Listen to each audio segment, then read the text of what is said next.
नमस्कार दोस्तों, जैसा कि आप सभी लोगों को पता है कि स्टेनोग्राफी से रिलेटेड मैं बहुत सारी चीज़ें आप सभी लोगों को बताता रहता हूं कि कैसे स्टेनोग्राफी सीखना है, क्या कैसे करना है। तो सभी बातें आप लोगों को जानकारी के थ्रू पे मिलती रहती हैं। बाकी सेशन भी हमारे बहुत जल्दी स्टार्ट होने वाले हैं, तो सेशन की अपडेट्स भी आपको मिलती रहेंगी। फिलहाल आप सभी लोगों को सबसे पहले जो है हमारे साथ जुड़ के, हमारे साथ कनेक्ट होकर अपने स्टेनो के सभी डाउट्स को खत्म करना है। तो चलिए भाई, आज के सेशन की शुरुआत करते हैं। अगर अभी तक आप सभी लोगों ने चैनल को सब्सक्राइब नहीं करा है तो एक बार सभी मेरे दोस्त जो हैं चैनल को जरूर सब्सक्राइब कर दें, जिसके माध्यम से आप सभी लोगों को जितने भी लाइव अपडेट्स हैं, जितने भी शॉर्ट हैंड से रिलेटेड चीजें हैं, वो हमेशा पता चलती रहेंगी। और साथ ही साथ आप सभी लोग हमसे कनेक्टेड होने के बाद शॉर्ट हैंड से रिलेटेड वैकेंसीज के लिए क्लैरिफाई कर पाओगे, वैकेंसीज को सही तरीके से समझ पाओगे और अपनी बातों को आगे बढ़िया तरीके से रख पाओगे। तो चलिए आज के सेशन की शुरुआत करते हैं।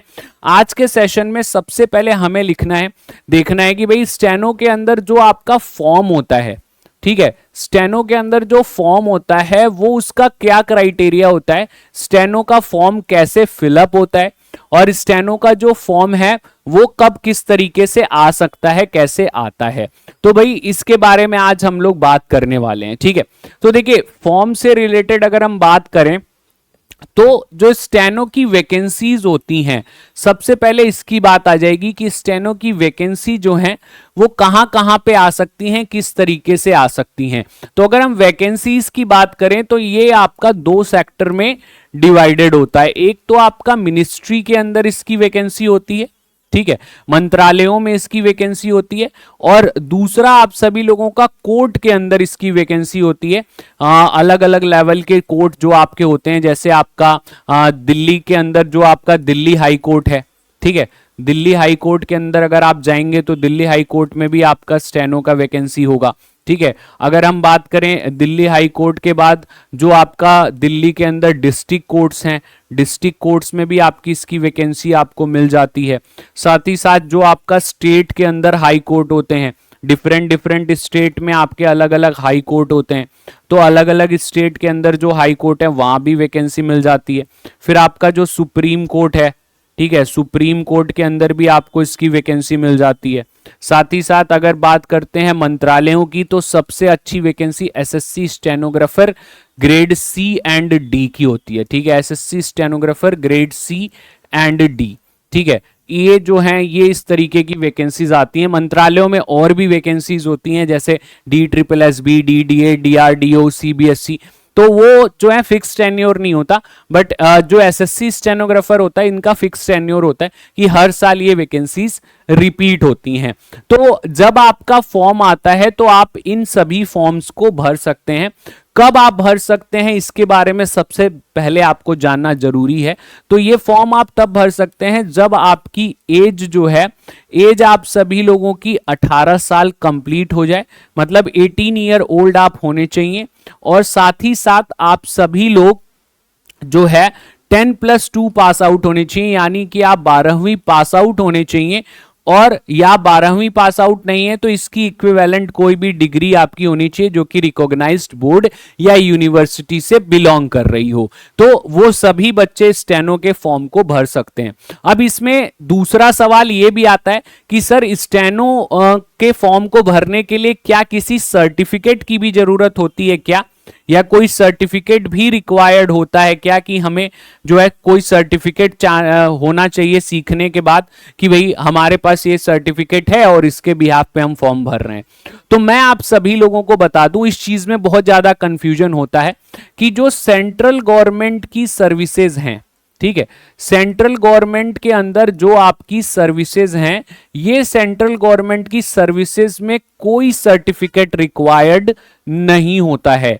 यहां पे जो बच्चे ये सोच रहे हैं कि डिप्लोमा कोर्स कर लें या ऐसा कोई कोर्स कर लें जिससे सर्टिफिकेट मिल जाए, तो इसकी कोई आवश्यकता आप सभी लोगों को नहीं है, क्योंकि जितनी भी सेंट्रल गवर्नमेंट की सर्विसेज होंगी जो कि सेंट्रल गवर्नमेंट कंडक्ट कराता है जिन एग्जाम्स को, वहां पे वो आपसे कोई भी सर्टिफिकेट नहीं मांगते।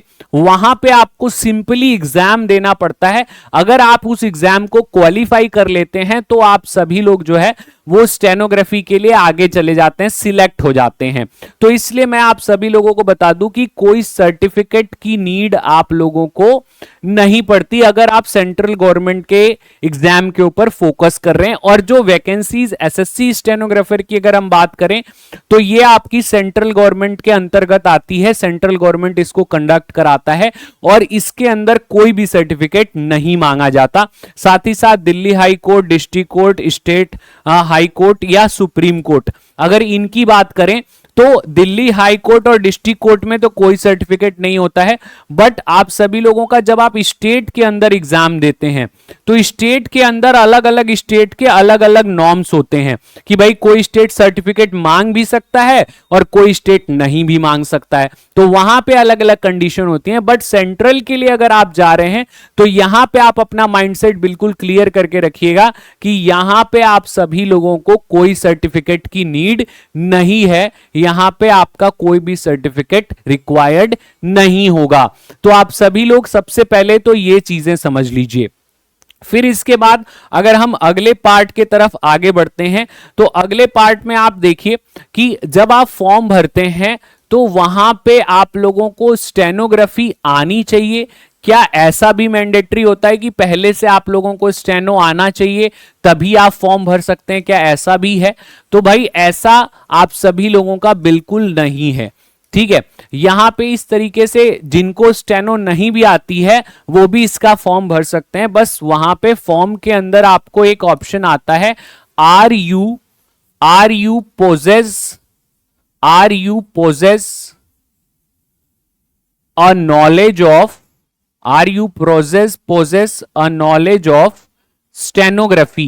Are you possess a knowledge of stenography? अगर आप सभी लोगों को ये ऑप्शन आएगा, ठीक है, और आपने इस पे आपके दो बॉक्सेस होंगे, एक आपका यस का होगा और एक आपका नो का होगा, ठीक है। तो अगर आपने इस पे नो कर दिया टिक तो ये फॉर्म आगे नहीं जाएगा, आपको यस ही टिक करना पड़ेगा, नो आपको नहीं करना है। तो ऐसा नहीं है कि आपको स्टेनोग्राफी नहीं आती है तो आप जो है यस नहीं कर सकते, आप यस कर सकते हैं और आगे बढ़ सकते हैं। फॉर्म भरने के बाद फिर दोबारा भी आप स्टेनो सीख सकते हैं। तो इसलिए यहां पे आप सभी लोगों को यह ध्यान रखना है कि जो बच्चे स्टेनो नहीं आती जिनको, क्या वो भी फॉर्म भर सकते हैं? तो बिल्कुल भर सकते हैं, लेकिन एग्जाम के पहले उनको स्टेनो सीखनी पड़ेगी, अदरवाइज वो एग्जाम क्वालिफाई नहीं कर पाएंगे। क्योंकि इसमें जब आपका स्टेनो का टेस्ट होगा तो वहां आप सभी लोगों को स्टेनो अगर आती रहेगी, आपने बेसिक से सीख रखा है,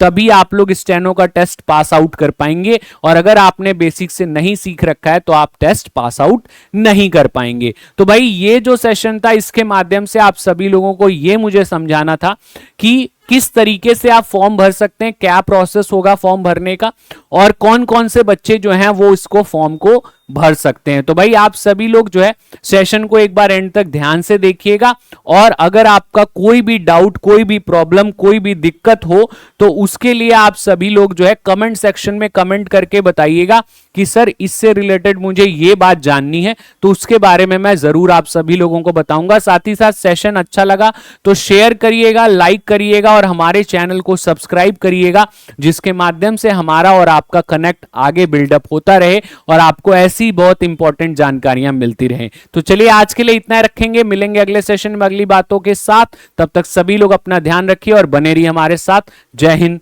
जय भारत।